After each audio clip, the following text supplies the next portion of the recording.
Episode 21 average girl. विधि ने अपना मुंह फेर लिया और उसे इग्नोर करने लगी, पर मोहित ने उससे कहा, हे ब्यूटी, अब तुम मुझसे नाराज हो रही हो? क्या तुम भूल गई कि तुमने मेरा हाथ कितने कसकर पकड़ा था और मुझसे बार बार गाना गाने के लिए कह रही थी? ये सुनकर विधि हैरान थी। उसने जो आवाज सुनी वो कोई सपना नहीं था। उसने अचानक से अपना सर उठाया और कहा, आपने मेरे लिए गाना गाया? विधि का रिएक्शन देखकर मोहित ने मुस्कुराते हुए कहा, हाँ, अगर मैं नहीं गाता तो तुम मुझे जाने नहीं देती। तुम ठीक तरह से सो नहीं पा रही थी और बार बार पसीने में जाग जाती थी। मेरे पास कोई रास्ता नहीं था, इसलिए मुझे तुम्हें अपनी गोद में लेकर गाना गाना पड़ा। मुझे लगता है तुम्हें अच्छी तरह से नींद आने से पहले मैंने वो सारे गाने गाए जो मुझे आते थे। फिर उसने विधि को चढ़ाते हुए कहा, तुम्हें खुश करना बहुत ही मुश्किल है ब्यूटी। विधि को समझ नहीं आ रहा था कि मोहित उसे ब्यूटी क्यों कह रहा है। वो सुंदर थी, पर अपने पिछले जन्म के कंपैरिजन में वो कुछ भी नहीं थी। सारे सेलिब्रिटीज के सामने वो बिल्कुल एक एवरेज दिखने वाली लड़की थी। वो उसे ब्यूटी कैसे कह सकता था? वैसे फिलहाल उसकी चिंता ये नहीं थी कि वो उसे किस नाम से बुला रहा था। उसने मोहित से तुरंत पूछा, मैंने नींद में क्या कहा? उसे अच्छी तरह याद था कि उसने आरव का नाम लिया था। वो बस यही प्रे कर रही थी कि उसने कुछ ऐसा वैसा ना कहा हो जो उसे नहीं कहना चाहिए था। मोहित ने तिरछी नजर से उसकी ओर देखा और एक हल्की सी मुस्कान के साथ उससे बोला, घबराओ मत, मुझे बस यही समझ आया कि तुमने मुझे बार बार गाना गाने के लिए कहा। इसके अलावा मुझे कुछ समझ नहीं आया। सच? विधि ने उस पर यकीन नहीं करते हुए पूछा, मैं तुमसे झूठ क्यों बोलूंगा? अब सो जाओ, हमें अभी बहुत दूर जाना है। मोहित ने विधि के सर को सहलाया और अपनी आंखें बंद कर सीट पर पीछे होते हुए उससे कहा। कंबल के अंदर विधि मोहित की सांसों को सुनते हुए एक गहरी नींद में सो गई। अगले दिन जब वो उठी तब दिन की दोपहर हो चुकी थी और वो पहाड़ों पर विला के अपने कमरे में थी। डॉक्टर ने उसे देखा और कुछ दवाइयां देकर खास तौर पर आराम करने की सलाह दी, पर उसके आराम करने के दिन अब पहले की तरह बिल्कुल भी नहीं थे। जिस दिन से अनिरुद्ध ने विधि से गाने के पेपर्स लिए थे, तब से वो उससे मिलने रोज आया करता था। पहले तो उनकी बातें गाने के पेपर्स के बारे में हुआ करती थी, पर धीरे धीरे उनकी बातें और भी गहरी होती चली गईं। उनकी बातें म्यूजिक के ट्रांजिशंस के एनालिसिस से शुरू होकर म्यूजिक थ्योरीज के विस्तार तक गईं। अंत में उन्होंने विधि की पिछली जिंदगी के गानों के बारे में बात की। उसके गानों की बातों के बिना ये एनालिसिस अधूरी थी, और होती भी क्यों ना। उसके गानों का स्टाइल एक क्लासिक था। अनिरुद्ध की एमवी विधि की याद में थी। वो बहुत ही उदास गाना था। उस गाने का नाम था, कभी हंसना है कभी रोना है, जीवन सुख दुख का संगम है, कभी पतझड़ है कभी सावन है, ये आता जाता मौसम है, कभी हंसना है कभी रोना है। इस गाने को अनिरुद्ध ने प्रोड्यूस किया था, पर अब भी उसमें कुछ कमी लग रही थी। ये तो होना ही था। आखिर वो उसके लिए गाना क्यों बनाना चाहता था? उसकी पिछली जिंदगी में ना तो वो उसे जानता था और ना ही उसने उसके साथ कोई काम किया था। वो दोनों तो दरअसल अजनबी थे। जिस जिंदगी में अनिरुद्ध और विधि गलती से मिले थे, अनिरुद्ध एक टॉप क्लास का प्रोड्यूसर था और विधि बस एक छोटी सी ट्रेनी। उसे कभी कभी ऐसा लगता था कि वो इन सब चीजों में अपना इंटरेस्ट दिखाने की जगह पर नहीं थी। जैसे जैसे उन दोनों की म्यूजिक की बातें गहरी होती चली गई, विधि ने अनिरुद्ध से पूछा, अनिरुद्ध, अगर मैं गलत नहीं हूँ तो आप और विधि कभी भी इतने करीब नहीं थे। अनिरुद्ध ने अपनी मैडलिंग कॉफी के कप को अपने हाथों में लिया और उसे घुमाने लगा। उसके ऐसा करते ही उसकी खुशबू पूरे वातावरण में फैल गई। उसने बहुत ही बेचारगी से जवाब दिया, मेघना की वजह से। उसने मुझे ऐसा करने पर मजबूर किया। तुम उसे नहीं जानती, वो हमारी कंपनी की सबसे काबिल मैनेजर है और विधि की सबसे बड़ी फैन भी। मेघना? विधि ने उसे याद करने की बहुत कोशिश की, पर उसे याद नहीं आ रहा था। सच तो ये था कि अपनी पिछली जिंदगी में विधि ने कभी भी अपने फैंस के बारे में जानने की कोशिश नहीं की थी। इसलिए इसमें कोई हैरानी की बात नहीं थी कि उसे अपने एक भी फैन का नाम तक याद नहीं था। जब उसने याद किया कि उसके फैन उसकी मौत पर किस तरह रोए थे, तब उसे बहुत बुरा लगा। विधि ने चाय की एक चुस्की लेते हुए अनिरुद्ध से फिर पूछा, बस यही वजह है? अनिरुद्ध ने मुस्कुराते हुए कहा, हाँ, इसमें बहुत पैसा है। विधि की पॉपुलैरिटी कोई मजाक नहीं है, इसलिए उसकी याद में गाना लिखना बहुत फायदेमंद होगा। भले ही अनिरुद्ध एक जीनियस प्रोड्यूसर था, पर साथ ही वो एक बहुत अच्छा बिजनेसमैन भी था। विधि ने अपना सर हिलाया और कहा, अगर कंपनी ने विधि के लिए गाना निकाला तो मुझे फैंस का तो नहीं पता, पर सारी कंपनी उसकी सक्सेस के पीछे भागेगी। वो अपनी पिछली जिंदगी में 10 साल तक स्पॉटलाइट में थी। अपने डेब्यू से लेकर सुसाइड तक उसका पूरा समय टाइम्स म्यूजिक में ही बीता। यही तो खास बात है, अनिरुद्ध ने हंसते हुए कहा। मैंने उत्कर्ष से बात की थी उस दिन। उसने कहा कि वो विधि के लिए गाना लिखना नहीं चाहता। उसकी पिछली जिंदगी में उत्कर्ष ने उसके सारे गानों को प्रोड्यूस किया था। अगर टाइम्स म्यूजिक में उत्कर्ष उसके लिए गाने नहीं लिखेगा तो कोई नहीं लिखेगा। ये सोचकर विधि का दिल बैठ गया। उसे लगा कि उसकी मौत के बाद उत्कर्ष भी उसे भूल गया था। विधि के म्यूजिक करियर में उत्कर्ष उसका सबसे अच्छा दोस्त था और वो उसके ऊपर एक आखिरी मेहरबानी भी नहीं कर सकता था। अनिरुद्ध ने उसे आगे बताया। उत्कर्ष ने कहा कि टाइम्स म्यूजिक इसके लायक नहीं है। क्या? विधि ने हैरानी से अनिरुद्ध की ओर देखा। हाँ, उसने कहा कि टाइम्स म्यूजिक ये गाना और उसे पैसे बनाने के लायक नहीं है। अनिरुद्ध ने आगे कहा, एक गोल्ड स्टार प्रोड्यूसर जिसने टाइम्स म्यूजिक में 1 दशक से भी ज्यादा समय के लिए काम किया है, उसने ये कहा। ये लोगों को सोचने पर मजबूर करता है कि उसके रिश्ते उसकी अपनी ही कंपनी के साथ कैसे हैं, या विधि के रिश्ते टाइम्स म्यूजिक के साथ कैसे थे। विधि ने अनिरुद्ध की आखिरी लाइन नहीं सुनी। वो तो इस सोच में थी कि उत्कर्ष ने कहा कि टाइम्स म्यूजिक इस लायक नहीं है। विधि ने अपनी आंखें बंद की और उत्कर्ष और चेतन को याद किया।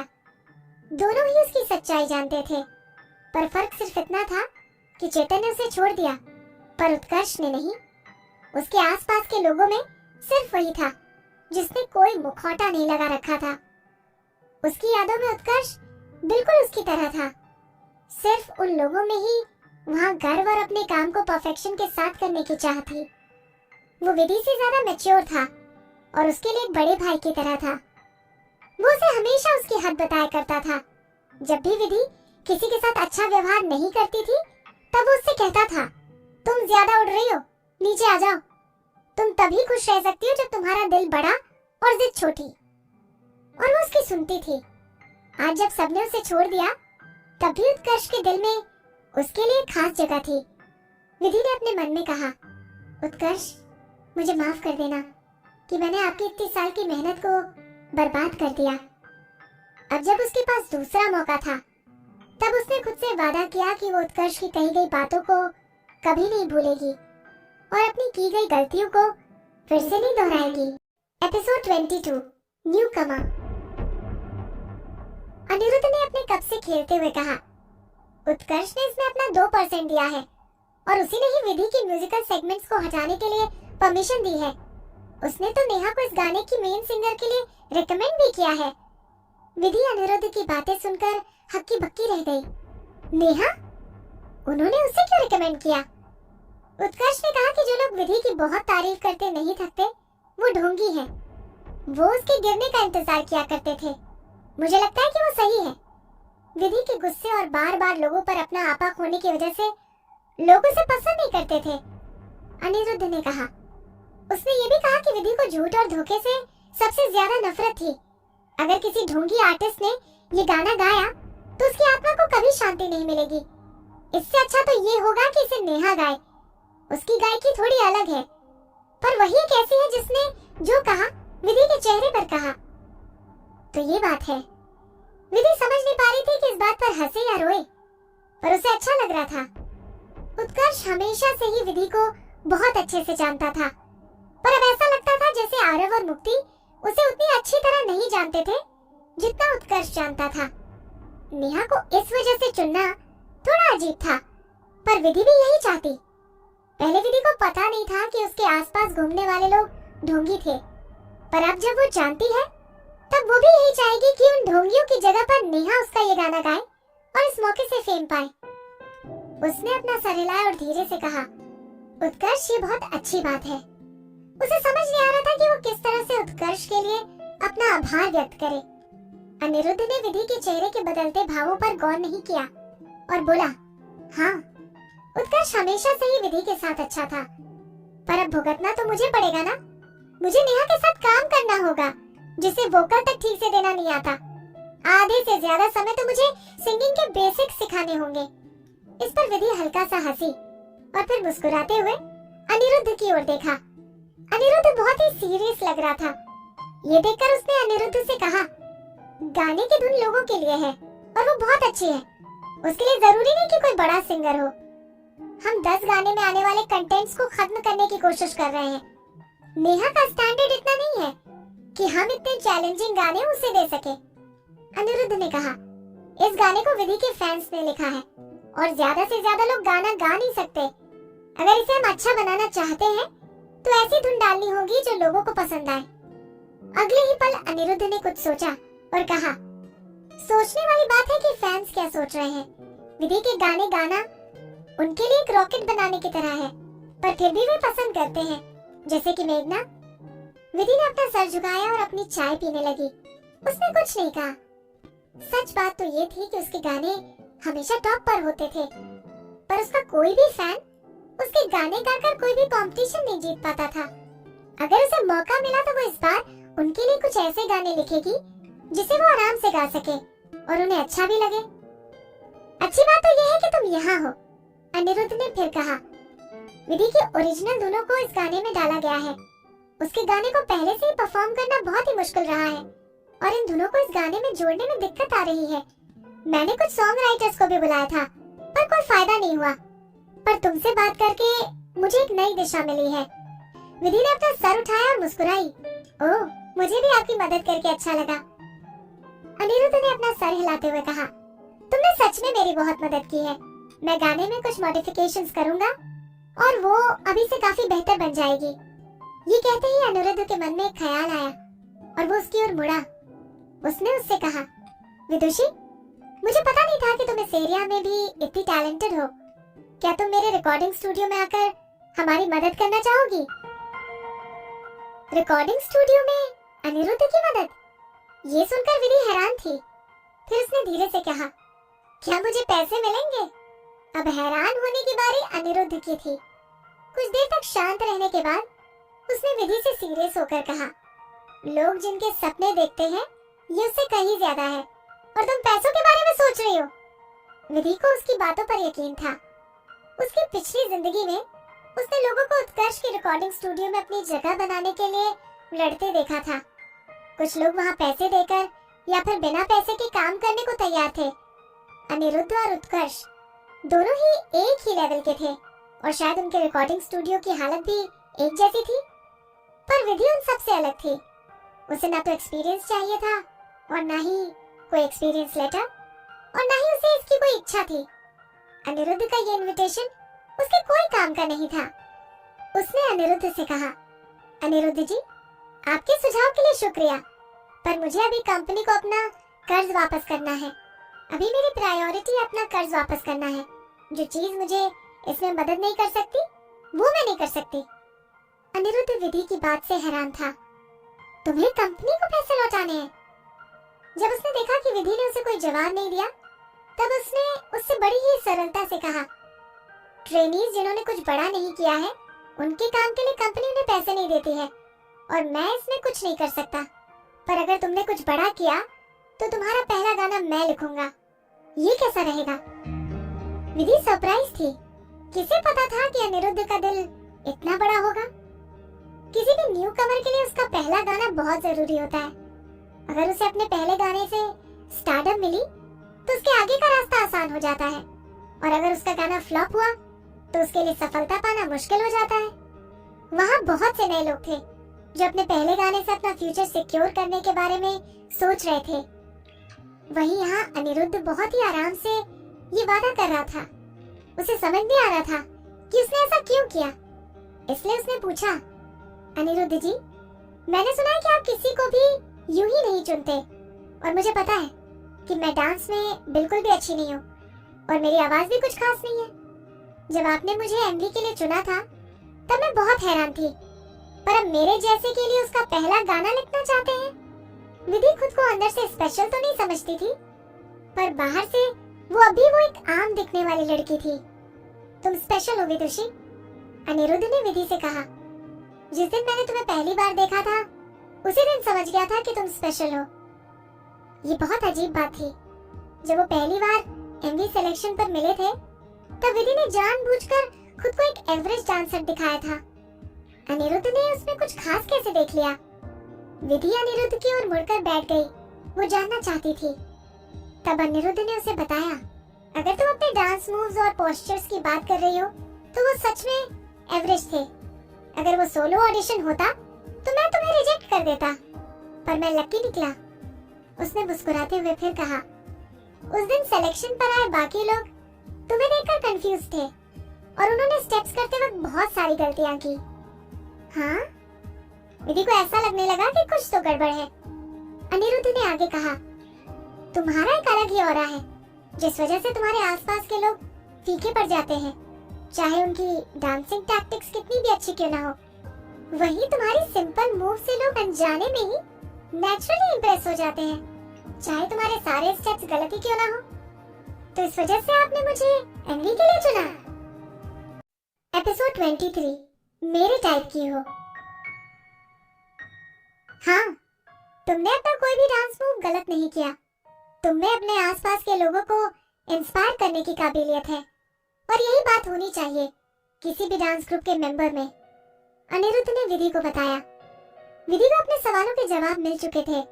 अब विधि को पता था कि अनिरुद्ध ने उसे उस वक्त खास तौर पर क्यों चुना था। सभी ट्रेनीज कुछ सालों से ही अपने डांस की प्रैक्टिस कर रहे थे। आखिर वो अपनी पिछली जिंदगी के 15 साल के कड़े प्रैक्टिस का मुकाबला कैसे कर सकते थे? और एक डीवा के रूप में उसने हर तरह के हालातों का सामना किया था, चाहे वो कितना भी मुश्किल क्यों ना हो। किसी को इंस्पायर करना उसके लिए कोई बड़ी बात नहीं थी। एमवी के समय मेरी नजर खास तौर पर तुम पर थी। भले ही तुम सबसे शानदार नहीं थी, पर तुम्हारी इम्प्रूवमेंट लाजवाब थी। तुम रोज कुछ नया सीखती थी और खुद को और भी बेहतर बनाती चली जाती थी, अनिरुद्ध ने उसे बताया। शूट के समय बाकी लोग इसे काम की तरह करते थे, पर तुम ध्यान से सुनकर कुछ उससे सीखने की कोशिश करती और एक्सपीरियंस की तरह लिया करती थी। तुम एक टैलेंटेड और मेहनती डांसर हो। थैंक्स। विधि को समझ नहीं आ रहा था कि वो अनिरुद्ध की तारीफों का जवाब कैसे दे। वो तो एक्सपीरियंस ले ही नहीं रही थी। वो तो बस अपनी असली काबिलियत को छुपाने की कोशिश में अपना उतना ही डेवलपमेंट दिखा रही थी जिस पर लोग यकीन कर सके। इससे बड़ा टॉर्चर क्या हो सकता था कि उसकी एक अच्छी डांसर होने के बावजूद उसे ये दिखावा करना पड़ रहा हो कि वो डांस नहीं कर सकती। पर आपका मेरे लिए पहला गाना लिखने की सिर्फ ये वजह तो नहीं हो सकती? विधि ने पूछा। इंडस्ट्री स्मार्ट और मेहनती लोगों से भरी है और वे सभी यहाँ अपने सपने पूरा करना चाहते हैं। किसी के लिए भी अपने करियर में अपना एक अलग मुकाम हासिल करना आसान नहीं होता। हाँ, और भी है, अनिरुद्ध ने हंसते हुए कहा।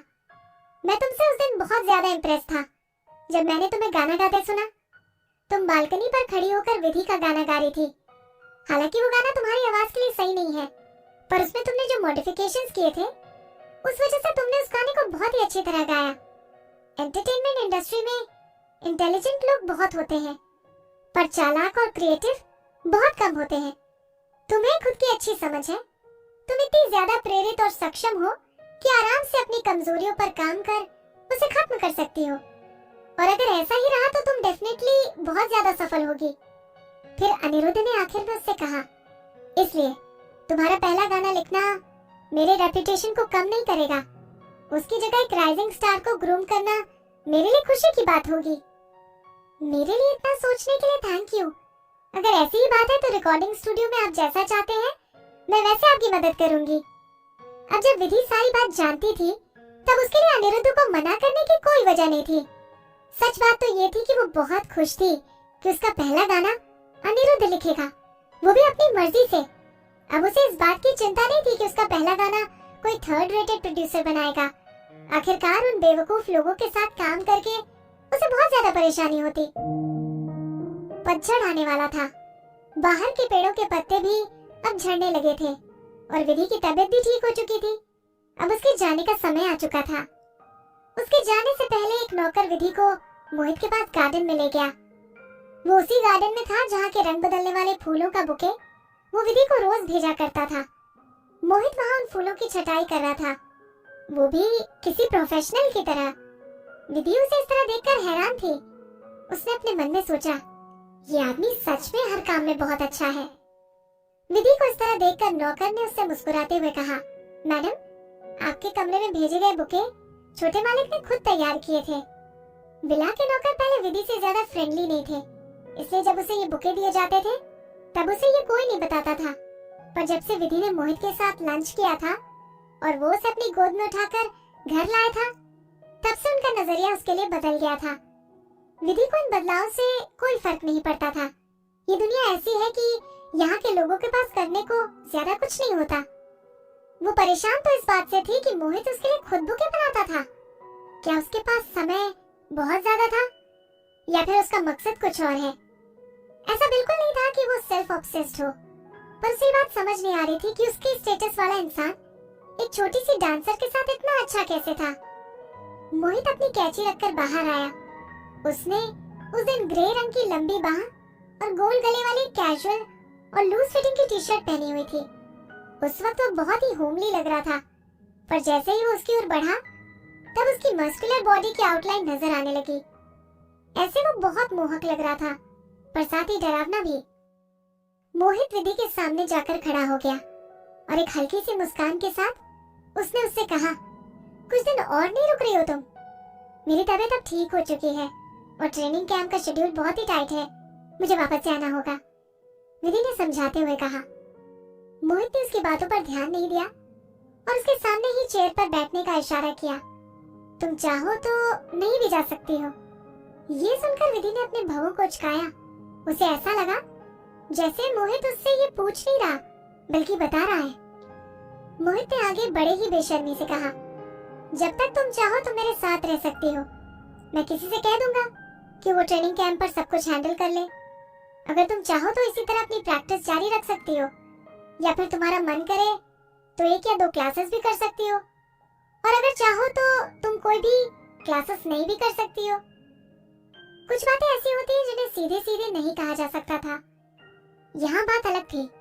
विधि को समझ नहीं आ रहा था कि उसने क्या सुना। उसकी दोनों जिंदगियां यूं ही बेकार नहीं जा सकती। मोहित उसे सब कुछ देना चाहता था। एंटरटेनमेंट इंडस्ट्री में ये बहुत ही आम है, इसलिए इसमें कोई हैरानी की बात नहीं थी।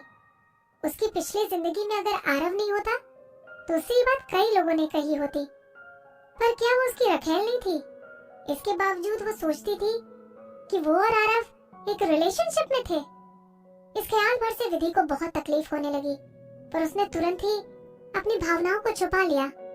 मोहित आराम से विधि के जवाब का इंतजार करते हुए चाय की चुस्की लेने लगा।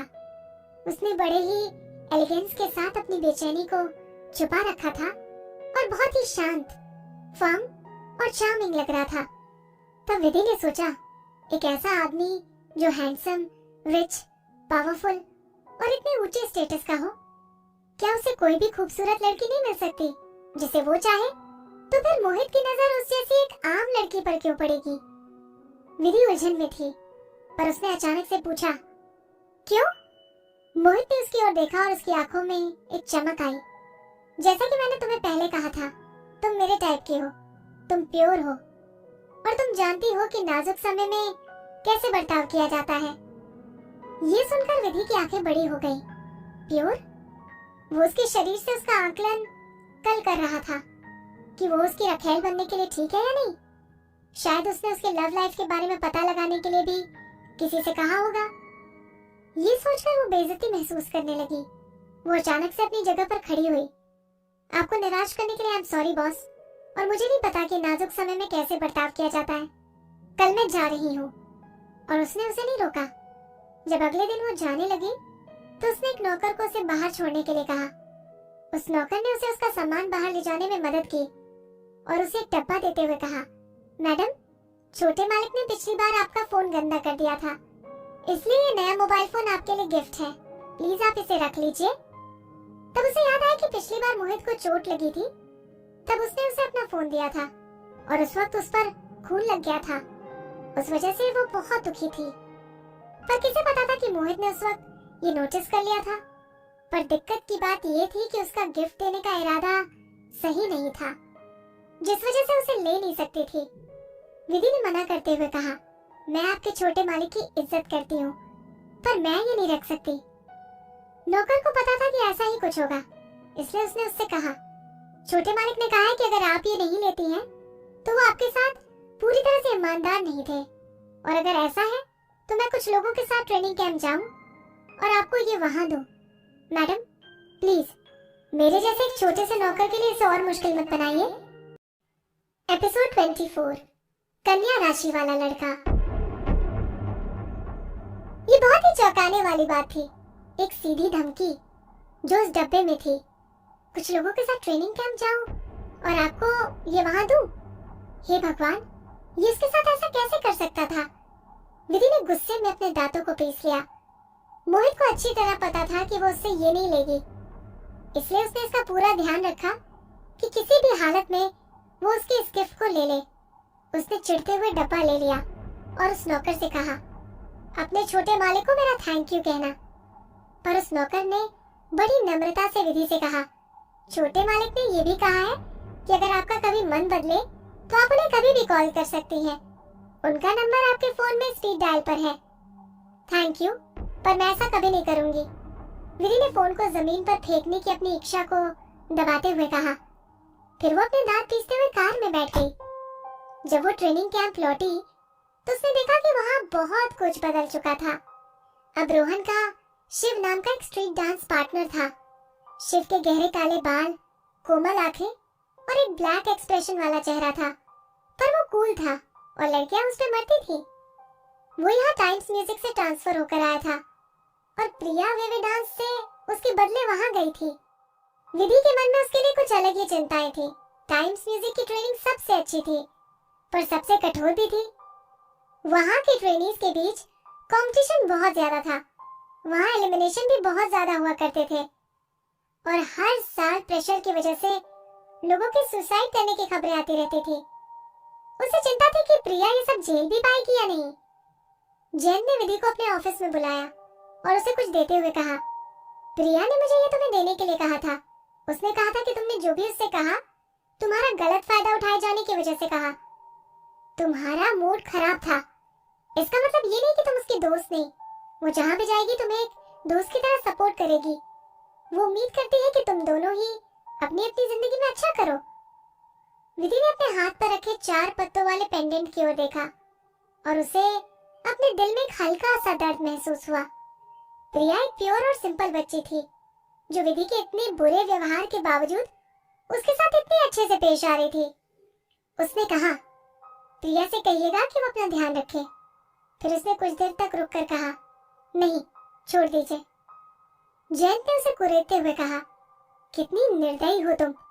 तुम्हें अच्छी तरह पता था कि वो तुम्हें पसंद करती है, तब भी तुमने उसके साथ ऐसा क्यों किया? तो फिर आप मुझसे क्या चाहते हैं? रोते और गिड़गिड़ाते हुए उसे ये कहूं कि मैं गलत थी और चलो फिर से दोस्त बन जाए? विधि ने अपनी आवाज की चिढ़ को छुपाया और फिर कहा, चेयरमैन जयंत, ये मेरा पर्सनल मैटर है, इसलिए मैं आपको परेशान नहीं करूंगी। एक दोस्त किसे नहीं चाहिए होता?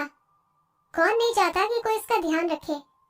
पर विधि ऐसा नहीं कर सकती, कभी भी नहीं। तब से उसने अपनी जिंदगी में अकेले ही चलने का सोचा। जब कोई चिंता और फिक्र नहीं होगी तो कोई भी डर नहीं होगा। और इस तरह कुछ दिन बीत गए। विधि ने अपने दिन एकांत में बिताए, चाहे वो प्रैक्टिस हो, खाना खाना हो या सोना। इसके अलावा वो कभी कभी अनिरुद्ध के रिकॉर्डिंग स्टूडियो में उसकी मदद करने जाया करती थी, चाहे वो रिकॉर्डिंग में असिस्ट करना हो या स्कोर्स को ऑर्गेनाइज करना। कभी कभी वो अनिरुद्ध के साथ उसके पीछे पीछे जाया करती और लोगों के साथ उसके प्लान्स और प्रपोजल्स के डिस्कशंस को सुनती थी। वो काम विधि के काम से अलग थे, पर वो थे बहुत ही सुंदर और एलिगेंट। अलग अलग जगहों पर जाकर उस तरह एक्सप्लोर करने के बाद उसने बहुत सी नई चीजों के बारे में सीखा और उसने उन्हें अपनी आवाज में शामिल भी किया। धीरे धीरे वो विधि की अपनी स्टाइल में बदल गई। अनिरुद्ध के हिसाब से विधि की आवाज और भी क्लियर और डिस्टेंट सुनाई दे रही थी। ऐसा लगता था जैसे कोई बारिश को एक क्रिस्टल क्लियर ग्लास से देख रहा हो, बिल्कुल सिंपल और सुंदर। ये तुम्हारे चेहरे से भी मैच कर रहा है, अनिरुद्ध ने कहा। उसने विधि की ओर एक इनविटेशन कार्ड आगे बढ़ाया। समय आने पर यहाँ तुम मेरे साथ चलोगी। विधि ने इनविटेशन को बड़े ध्यान से पढ़ा।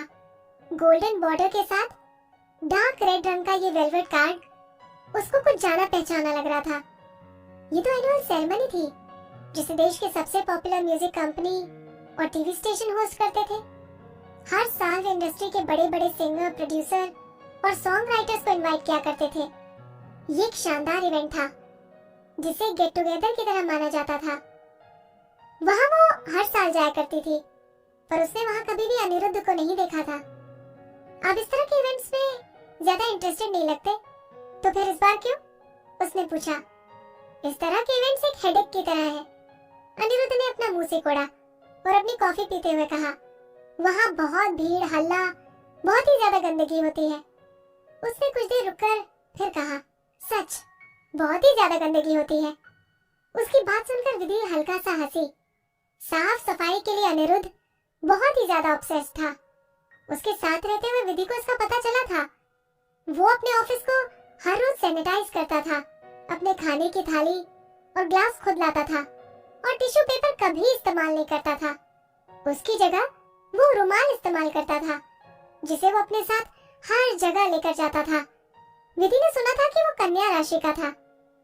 उसने नाखुश होते हुए तिरछी नजरों से विधि की ओर देखा और कहा, तुम्हें क्या लगता है मैं यहाँ जाना चाहता हूँ? उत्कर्ष ने इस बार जाने से मना कर दिया है और अर्जुन, अनिकेत और बाकी लोग या तो हॉस्पिटल में हैं या हनीमून पर।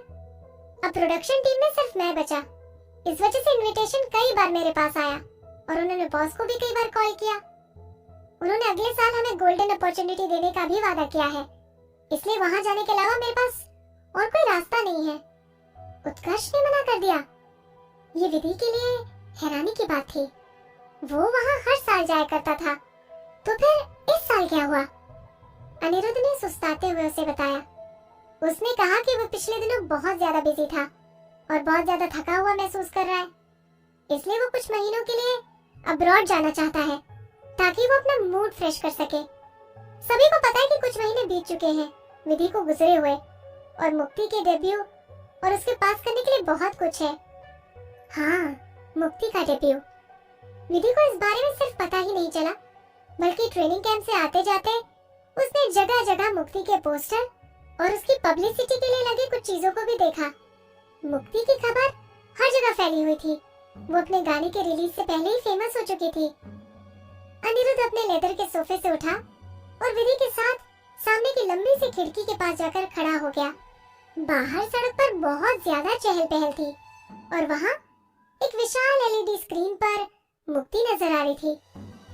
वो विधि के समान लग रही थी, पर मुक्ति में वो बात नहीं जो उसकी बहन में थी। वही विधि बहुत ही सुंदर थी और उसमें ये काबिलियत थी कि वो लोगों को उससे प्यार करने पर मजबूर कर दे। ये उसके करंट स्टेट को सूट करता है। अनिरुद्ध ने अपनी कॉफी पीते हुए कहा। क्या? विधि ने हैरान होकर पूछा। विधि की बेबस और अकेली बहन, लोगों को उसके लिए दुख होता है। उसने उसका तिरस्कार करते हुए कहा, ऐसा लगता है कि आपको मुक्ति पसंद नहीं। विधि ने अनिरुद्ध से पूछा। अनिरुद्ध ने मना नहीं किया। विधि भले ही गुस्से वाली थी, पर उसने कभी भी लोगों के सामने खुद को कमजोर नहीं दिखाया। उसने जो भी पाया वो अपनी हिम्मत और ताकत से पाया। मुक्ति अलग है। वो अपनी बहन की रेपुटेशन का फायदा उठाकर शॉर्टकट ले रही है। विधि चुप रही। अनिरुद्ध को बिल्कुल भी नहीं पता था कि यहाँ तक पहुँचने के लिए मुक्ति ने क्या क्या किया था। वो अपनी बहन की रेपुटेशन का फायदा भले ही उठा रही हो, पर यह शॉर्टकट विधि ने बड़ी मेहनत से बनाया था। वो ना तो लकी थी और ना ही ये रास्ता उसके लिए आसान था। अब जब वो इस बारे में सोचती है तो उसे लगता है कि मुक्ति ने इसकी प्लानिंग बहुत पहले से शुरू कर दी थी। जिस साल आरव ने उन्हें गोद लिया, मुक्ति 9 साल की थी और बहुत बीमार थी। उसके अच्छे से अच्छे इलाज के लिए मुक्ति को अब्रॉड भेज दिया गया था। मुक्ति को जन्म से ही दिल की बीमारी थी, जिसका पूरी तरह से ठीक होना बहुत ही मुश्किल था। पर अब वो और भी मुश्किल था क्योंकि पहले से बहुत ही ज्यादा देर हो चुकी थी। उस वक्त मुक्ति को बहुत सारी दवाइयों और सर्जरी पर रखा गया था। इस वजह से मुक्ति इतने दर्द से गुजरी थी कि जिसके बारे में कोई सोच भी नहीं सकता था। आरव विधि को मुक्ति से बहुत कम मिलने देता था। वो चाहता था कि विधि की प्रैक्टिस में कोई देरी ना हो, और वो मुक्ति की हालत देखकर अकेले में ना रोए। इसलिए वो उसकी जगह मुक्ति के पास जाता था। वो कभी उसे कहानियां सुनाता तो कभी कभी छोटे छोटे गिफ्ट देता। विधि को पता नहीं चला कि कब मुक्ति आरव से प्यार करने लगी। Episode 25 complaints. विधि ने महसूस किया कि मुक्ति को उससे मिलने आना पसंद नहीं था। उसकी जगह अब वो आरव से मिलना ज्यादा पसंद करती थी। वो हर बार आरव से अपने साथ कुछ देर और रुकने की रिक्वेस्ट करती। उस वक्त विधि को लगा कि मुक्ति बस अटेंशन चाहती है, इसलिए उसने इस बात को अपने दिल पर नहीं लिया। मुक्ति की तबीयत दिन ब दिन ठीक हो रही थी। उसके चेहरे का पीलापन और शरीर की सूजन भी कम हो चुकी थी। अब वो बहुत ही खूबसूरत सी गुड़िया की तरह लग रही थी, जिसे गुड़िया बनाने वाले ने बड़ी फुर्सत से बनाया हो। उस साल मुक्ति 15 साल की थी, इसलिए विधि ने उसे पढ़ाई के लिए अब्रॉड भेजने का सोचा। उसने रात भर जागकर उसके लिए सबसे बेस्ट स्कूल को चुना और उसके पास उनके फॉर्म लेकर आई। पर मुक्ति ने उन्हें खुद से दूर कर दिया और मुस्कुराते हुए अपनी बहन से कहा, दी, मैंने होम स्कूलिंग करने का सोचा है। विधि ने उसे मना करते हुए कहा, मुक्ति, तुम्हें अपनी उम्र के बच्चों के साथ घुलना मिलना चाहिए और स्कूल तुम्हें इसका मौका देगा। इतने सालों में जब मुक्ति अपना इलाज करा रही थी, तब वो हॉस्पिटल में बिल्कुल अकेली थी। वहाँ उसके कोई दोस्त नहीं थे। जो इंसान महीने में एक बार उसके साथ अपना वक्त बिताने आया करता था, वो सिर्फ आरव था। विधि मुक्ति को अकेला महसूस नहीं कराना चाहती थी। उसने उसे प्यार से समझाने की कोशिश की और कहा, तुम्हें दोस्त बनाने चाहिए। आरव कंपनी के कामों में बहुत बिजी रहते हैं, इसलिए वो तुम्हारे साथ हमेशा समय नहीं बिता सकते। ये सुनकर मुक्ति की आंखों में आंसू आ गए और उसने विधि से कहा, पर दी, मैं आप दोनों की मदद करना चाहती हूँ। मैं एक अच्छी यूनिवर्सिटी से एमबीए की पढ़ाई करके टाइम्स म्यूजिक ज्वाइन करना चाहती हूँ। इससे आपका और आरव भाई का कुछ भार कम हो जाएगा। मेरी पढ़ाई की नींव भी कमजोर है। अगर मैंने स्कूल ज्वाइन किया तो बाकियों की बराबरी नहीं कर पाऊंगी और यूनिवर्सिटी तो बिल्कुल भी नहीं जा पाऊंगी। दी, मुझे होम स्कूलिंग करने दो ना प्लीज। आप और आरव भाई मेरे सबसे बेस्ट टीचर लाके दोगे, है ना? विधि उसे मना नहीं कर सकी। उसे लगा कि यही सबसे बेहतर होगा। मुक्ति हमेशा से ही कमजोर और बीमार रही थी। अगर वो घर पर रही तो उसकी सेहत और खाने पीने का अच्छी तरह से ध्यान रखा जा सकता था। मुक्ति जैसा चाहती थी वैसा ही हुआ। जल्द ही उसका एडमिशन कैम्ब्रिज यूनिवर्सिटी में हो गया। अपनी पढ़ाई पूरी करने के बाद मुक्ति ने टाइम्स म्यूजिक को मैनेजरियल पोजीशन पर ज्वाइन किया। आरव कपूर एक स्ट्रिक्ट बॉस था। वो चाहता था कि टाइम्स म्यूजिक को एप्रिसिएशन और एफिशिएंसी के साथ चलाया जाए। इस वजह से वहाँ काम बहुत ही इंटेंस तरीके से किया जाता था और वो बहुत ही लंबे समय तक चलता था। उनके प्रोजेक्ट्स कभी भी खत्म होने वाले नहीं थे। मुक्ति ने कड़ी मेहनत की और उसने इस हद तक एक्सेल किया जितना किसी ने सोचा भी नहीं था, पर उसका शरीर बाकियों से कमजोर था। कुछ महीनों में ही प्रेशर की वजह से उसका वजन कम हो गया। विधि ने उसे काम कम करने के लिए कहा। उसने पहले से ही एंटरटेनमेंट इंडस्ट्री में बड़ा नाम कमा लिया था। मुक्ति अगर ज्यादा मेहनत नहीं भी करती, तभी उसे चिंता करने की कोई जरूरत नहीं थी। वो अपनी पूरी जिंदगी आराम से बिता सकती थी। पर मुक्ति ने उसकी एक नहीं सुनी और टाइम्स म्यूजिक में अपना काम जारी रखा। वो चेयरमैन के ऑफिस में अंदर और बाहर भागते हुए आरव के हर ऑर्डर को पूरे परफेक्शन के साथ पूरा किया करती थी, जहां आरव अपना ज्यादा से ज्यादा समय बिताता था। कभी कभी विधि भी वहां उसके साथ होती थी और दोनों एक दूसरे की बाहों में कुछ समय साथ बिताते थे। आरव और विधि साथ बैठकर कभी चाय पीते तो कभी मार्केट्स में आए नए सामानों की बात करते। जब विधि मुक्ति को ऑफिस में कुछ पेपर्स के साथ घूमते देखती, तब वो आरव की बाहों से बाहर निकल जाने के लिए खड़ी हो जाती। जब भी ऐसा होता तब आरव मुक्ति को घूर कर देखता। ये देखकर मुक्ति डरते हुए कहती, विधि दी, आरव भाई, आई एम सॉरी कि मैंने आप दोनों को डिस्टर्ब किया। मैं कुछ देर में आती हूँ। विधि मुक्ति की ओर मुस्कुरा कर देखती और उसे भरोसा दिलाती कि सब ठीक था। साथ ही वो आरव को इस तरह घूरती जैसे कह रही हो कि मुक्ति को बुरा फील कराने के बारे में सोचना भी मत। ऐसा बार बार होने लगा और उन्हें धीरे धीरे इसकी आदत पड़ गई। आखिरकार जो रिपोर्ट्स मुक्ति आरव के पास लेकर आती थी वो काम के थे। और वो उसमें बहुत ज्यादा इंटरेस्ट लिया करता था। इस पर इन दोनों के डिस्कशंस भी बहुत लंबे समय तक चलते थे। विधि पहले घर लौट आती और सोफे पर आरव का इंतजार करते हुए सो जाती। कई बार जब वो बीच में रात में जागती तो देखती कि वो अभी भी उसी तरह सोफे पर थी। पर एक दिन विधि को आरव का कॉल आया। उसने उसे बताया कि ऑफिस में एक मीटिंग के दौरान मुक्ति बेहोश हो गई। ये सुनकर जितनी जल्दी हो सके विधि हॉस्पिटल पहुंची। अपनी बहन को इस हालत में देखकर विधि के हाथ पैर ठंडे हो चुके थे। डॉक्टर ने उसे बताया कि मुक्ति के बेहोश होने की वजह उसकी थकान थी और अब उसकी पुरानी बीमारी और भी बढ़ चुकी थी। अगले दिन एक इम्पोर्टेंट अवार्ड सेरेमनी में विधि नहीं गई। वो 3 दिन और 3 रातों तक मुक्ति के पास ही रही। उस हादसे के बाद से उसने मुक्ति को टाइम्स म्यूजिक में आगे काम करने से मना कर दिया। आरव विधि की हर इच्छा को पूरी करता था। उसने विधि के सर पर किस किया और उससे कहा, ठीक है, तुम्हें जिस चीज से भी खुशी मिले वही सही। मैं अपने ऑफिस के लिए एक नया मैनेजर रख सकता हूँ। टाइम्स म्यूजिक में अपनी पोजीशन से निकाले जाने के बाद मुक्ति दुखी और डिप्रेस्ड रहने लगी। पर जब भी विधि उससे पूछती तब वो उससे मुस्कुरा कर कहती, दी, मैं ठीक हूँ।